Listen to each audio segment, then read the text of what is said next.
Hello बच्चों, आज हम आपका साइंस का जो चैप्टर 8 है उसे शुरू करेंगे। उसमें जो कॉन्सेप्ट दिए हुए हैं प्राइमरली लॉज ऑफ मोशन के, उन्हें समझेंगे। जिसका टाइटल है force and laws of motion. तो फोर्स आप क्लास 8 में भी कुछ थोड़ा बहुत पढ़े थे। आपको याद होना चाहिए कि फोर्स जब हम कहते हैं तो उसका तात्पर्य क्या है। फोर्स अर्थात बल भी कहते हैं हिंदी में इसको। तो उसमें मैं ज़्यादा डिटेल में नहीं जाऊंगा क्योंकि आप क्लास 8 में पढ़ चुके हैं। थोड़ा सा मैं आपको रिवाइज कर दूंगा तो हम बेसिकली लॉज ऑफ मोशन पे थोड़ा समझेंगे।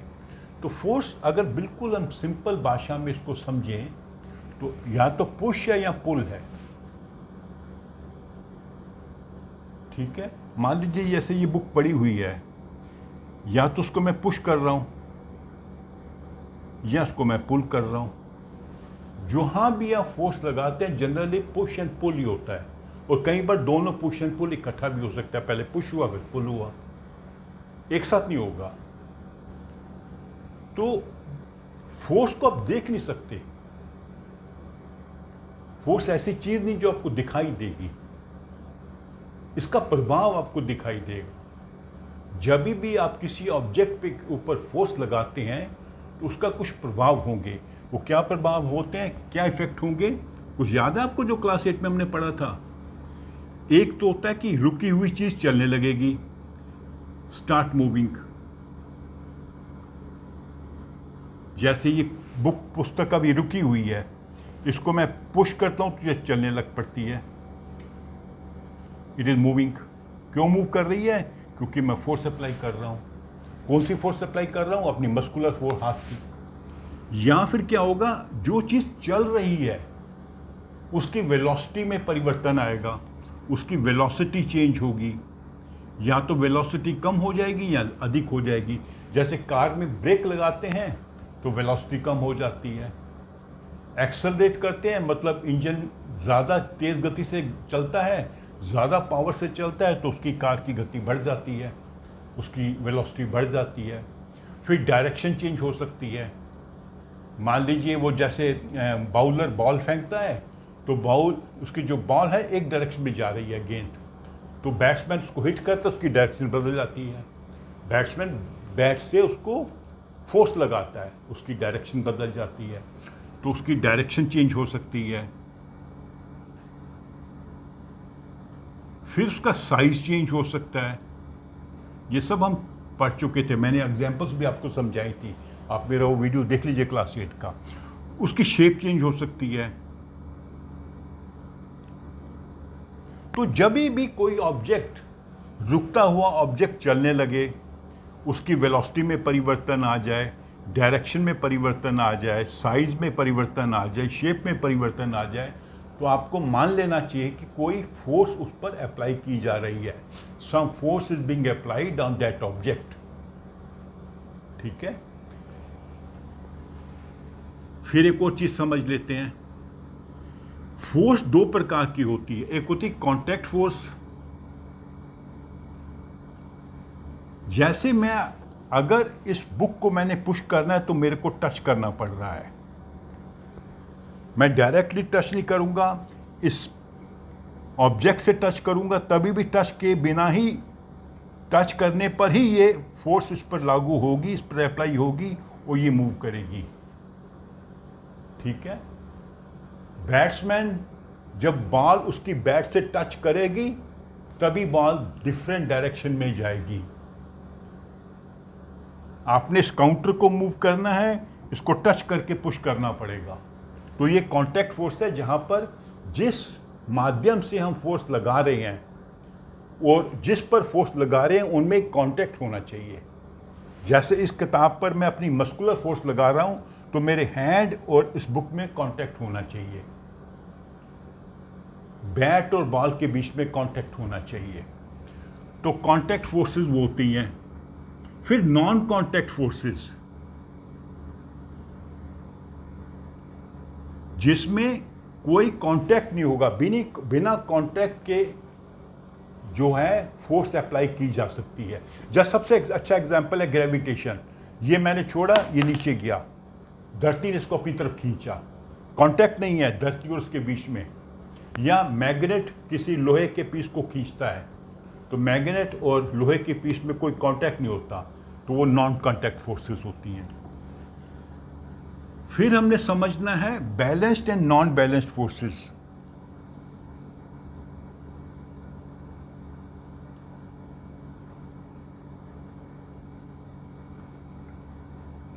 या अनबैलेंस्ड भी कह सकते हैं, दोनों का एक ही मतलब है, इसका विपरीत शब्द है अनबैलेंस्ड फोर्स।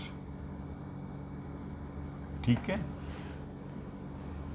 बैलेंस्ड फोर्स का मतलब क्या होता है? सबसे अच्छी एग्जांपल आपने देखी है जब लोग रस्सा कशी करते हैं। एक रस्से को कुछ लोग यहाँ से खींचते हैं और कुछ यहाँ से खींचते हैं। अगर वो इधर खींच रहा है, वो इधर खींच रहा है, अगर उनकी जो फोर्स है बैलेंस्ड है तो रस्सा हिलेगा नहीं, अपनी जगह रहेगा। अगर ये फोर्स अधिक हो गई, रस्सा इस साइड जाएगा, वो हो जाएगी अनबैलेंस्ड फोर्स। अगर ये फोर्स अधिक है तो रस्सा इधर जाएगा, अनबैलेंस्ड फोर्स। अभी जैसे इसको काउंटर को मैं पुश कर रहा हूं, ये हिल नहीं रहा, क्योंकि जितनी मैं फोर्स इस पर लगा रहा हूं उतनी ही काउंटर फ्रिक्शन की फोर्स इसको बैलेंस कर रही है। फिर मैं और ज़्यादा फोर्स लगाऊंगा तो एक स्टेज आएगी, मेरी जो फोर्स अप्लाइड है वो अधिक हो जाएगी और ये काउंटर मूव करने लगेगा। तो चीज़ें जब मूव करती हैं जब अनबैलेंस्ड फोर्स होती है। बैलेंस्ड फोर्स में चीज़ें मूव नहीं करेंगी। लेकिन एक और चीज़ समझने वाली है कि अगर एक ऑब्जेक्ट यूनिफॉर्म स्पीड पे चल रहा है, यूनिफॉर्म वेलोसिटी पे चल रहा है, यूनिफॉर्म वेलोसिटी पे चल रहा है, मतलब उसकी वेलोसिटी ना बढ़ रही है ना घट रही है, ना उसकी दिशा चेंज हो रही है। अगर यूनिफॉर्म वेलोसिटी पे चल रहा है तो जितनी फोर्सेस उस पर कारगर हैं, जो उस पर लग रही हैं, वो सबका बैलेंस होगा। गति तभी बढ़ेगी जब अनबैलेंस्ड फोर्स होगी, गति तभी घटेगी जब अनबैलेंस्ड फोर्स होगी। जब कार में हम ब्रेक लगाते हैं तो अनबैलेंस्ड फोर्स होती है, कार धीरे धीरे रुकने लगती है। हम एक्सेलरेटर दबाते हैं, अनबैलेंस्ड फोर्स होती है, कार तेज गति से चलती है। वेलोसिटी तभी चेंज होगी जब अनबैलेंस्ड फोर्स होंगी। एक रुकी हुई चीज तभी चलेगी जब अनबैलेंस्ड फोर्सेस होंगी। अगर बैलेंस्ड फोर्सेस हैं तो रुकी हुई चीज मूव नहीं करेगी, और जो यूनिफॉर्म वेलोसिटी पे चढ़ रही है उसकी वेलोसिटी में परिवर्तन नहीं आएगा। तो ये बड़ा इंपॉर्टेंट चीज़ है। क्या चीज़ है? कि बैलेंस्ड फोर्स में रुकी हुई चीज़ मूव नहीं करेगी, और जो चीज़ यूनिफॉर्म वेलोसिटी में चल रही है उसकी वेलोसिटी चेंज नहीं होगी। वेलोसिटी कब चेंज, यूनिफॉर्म वेलोसिटी कब चेंज होगी? जब उस ऑब्जेक्ट के ऊपर अनबैलेंस्ड फोर्स अप्लाई की जाए। रुकी हुई चीज तब चलेगी जब उस पर अनबैलेंस्ड फोर्स अप्लाई की जाए। तो ये तो फोर्स का कॉन्सेप्ट है, तो जो हम समझ चुके थे। तो हम आ जाते हैं न्यूटन्स लॉ ऑफ मोशन। तो 3 लॉज हैं, तो आज की इस वीडियो में पहला लॉ समझेंगे, फर्स्ट लॉ।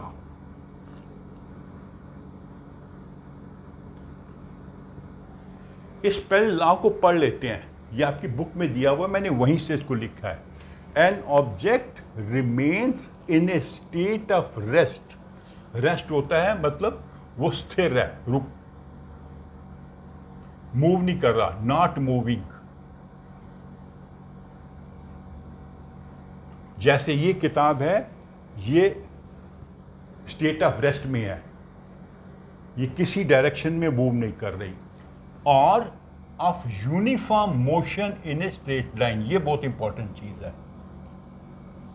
अगर कोई ऑब्जेक्ट स्ट्रेट लाइन में चल रहा है, वो यूनिफॉर्म उसकी वेलोसिटी है, मतलब एक्सेलरेशन 0 है।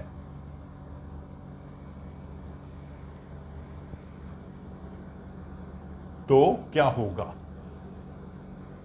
ये ऑब्जेक्ट इसी स्थिति में रहेगा, ये नॉट मूविंग रहेगा, और जो दूसरा मूव कर रहा है यूनिफॉर्म मोशन पे, वो यूनिफॉर्म मोशन पे चलता रहेगा। कब तक? जब तक कि unless compelled to change that state by an applied force. Applied force मतलब बाहर से कोई फोर्स उस पर लगाई जाएगी तो तभी इसकी ये स्थिति बदलेगी, ये चलना शुरू कर देगा और इसकी जो एक्सल जो मोशन है नॉन यूनिफॉर्म हो जाएगी। तो समझाए? समझ, इसको थोड़ा ऐसे भी समझाता हूं कि अगर एक रुकी हुई चीज को आपने मूव करना है तो आपको फोर्स लगानी पड़ेगी। जब तक का फोर्स नहीं लगाएंगे कोई रुकी हुई चीज, नॉन मूविंग चीज मूव नहीं करेगी। इसका एग्जाम्पल मैंने बता रहा हूं, ये काउंटर है, इस पर मैं कोई फोर्स नहीं लगा रहा, ये यहीं खड़ा रहेगा। 1 मिनट भी, 1 साल भी, 10 साल भी, जब तक हम फोर्स लगा के इसको हटाएंगे नहीं। तो किसी नॉन मूविंग चीज को मूव करना है तो हमें फोर्स लगानी पड़ती है, ये इसका मतलब है पहले पार्ट का। दूसरे पार्ट का क्या मतलब है कि अगर कोई चीज मूव कर रही है यूनिफॉर्म स्पीड पे, यूनिफॉर्म वेलोसिटी पे, तो उसको अगर हमने उसकी गति को बढ़ाना है या घटाना है, उसकी दिशा को बदलना है, तो हमें फोर्स लगानी पड़ेगी। तो ये बेसिकली पहला लॉ है कि एक ऑब्जेक्ट को मूव करना है तो फोर्स लगानी पड़ेगी, फोर्स लगानी पड़ेगी और बल लगाना पड़ेगा। और अगर वो मूव कर रहा है यूनिफॉर्म मोशन में इन स्ट्रेट लाइन, ये बहुत इंपॉर्टेंट है, आपको ये वर्ड जरूर लिखने हैं अपने आंसर में, uniform motion in straight line. तो उसकी अगर हमने मोशन को परिवर्तित करना है, मतलब उसको बढ़ाना है या घटाना है या दिशा बदलनी है, तो हमें फोर्स लगानी पड़ेगी। अगर हम फोर्स नहीं लगाएंगे तो नॉन मूविंग थिंग वो हमेशा नॉन मूविंग रहेगी, it will remain in the state of rest. Rest का मतलब नॉट मूविंग, जैसे ये किताब यहाँ पढ़ी है। और जो मूव कर रही है स्ट्रेट लाइन में, वो स्ट्रेट लाइन में मूव करती रहेगी। तो आप कहोगे डे टू डे लाइफ में तो ऐसा होता नहीं, ये तो ठीक है कि रुकी ही चीज़ हमेशा रुकी रहेगी, लेकिन जो भी चीज़ हम मूव करते हैं वो धीरे धीरे रुक जाती है। क्यों रुकती है? फ्रिक्शन के कारण, मतलब उस पर कोई फोर्स अप्लाई हो रही है। अगर फ्रिक्शन 0 हो जाए तो वो कभी रुकेगी नहीं। तो ये हो गया पहला लॉ, ठीक है। अच्छा, इसी चीज को थोड़ा सा डिफरेंट तरीके से भी समझाया गया है। वो कहते हैं, उसके लिए एक टर्म होता है इनर्शिया। इस inertia of rest, first law को ऐसे भी समझाते हैं, inertia of rest, inertia of motion.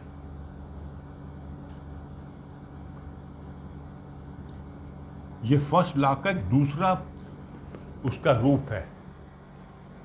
Inertia of rest का मतलब है कि जो चीज रेस्ट कर रही है, रुकी हुई है, सदा रुकी रहेगी।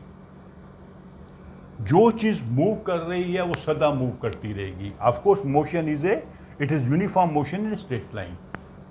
तो इनर्शिया वर्ड का मतलब क्या होता है? इनर्शिया वर्ड का मतलब होता है टेंडेंसी। ये मैं मिटा देता हूं, ये तो आप बुक से देख सकते हैं।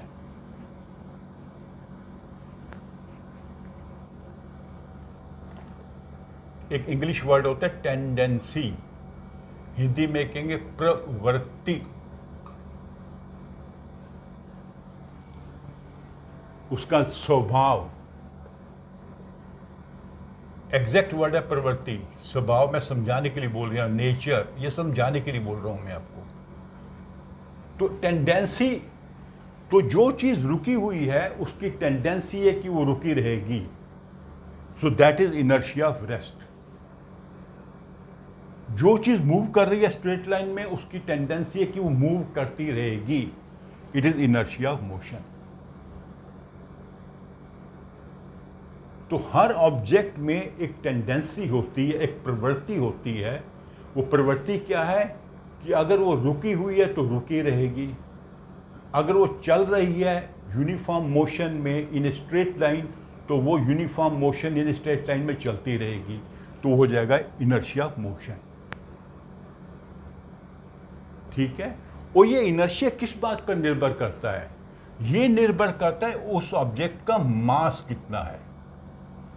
मास मतलब उसके अंदर पदार्थ कितना है, मैटर कितना है। ज्यादा बड़ी चीजों की, मान लीजिए हमारे पास 2 बॉल हैं, रबर के 2 बॉल हैं, सॉलिड रबर के बॉल, एक इतना बड़ा बॉल है, एक छोटा बॉल है। इसमें जो है इनर्शिया ज्यादा होगा, इसमें कम होगा। इसको आपने पुश करना है, ज्यादा फोर्स लगानी पड़ेगी, इसको पुश करना है, कम फोर्स लगानी पड़ेगी। ठीक है, तो ये हमारा सारा जो कॉन्सेप्ट है motion, first law of motion.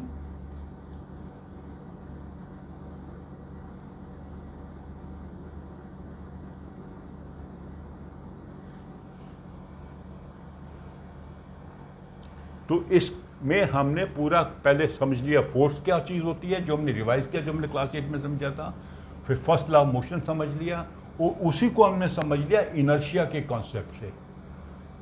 ठीक है, तो अगले वीडियो में हम सेकेंड लॉ ऑफ मोशन और जो मोमेंटम का कॉन्सेप्ट उसको समझेंगे। ओके, तो आप मेरी वीडियो को लाइक करो और शेयर भी करो अपने फ्रेंड्स के साथ। Okay, thank you.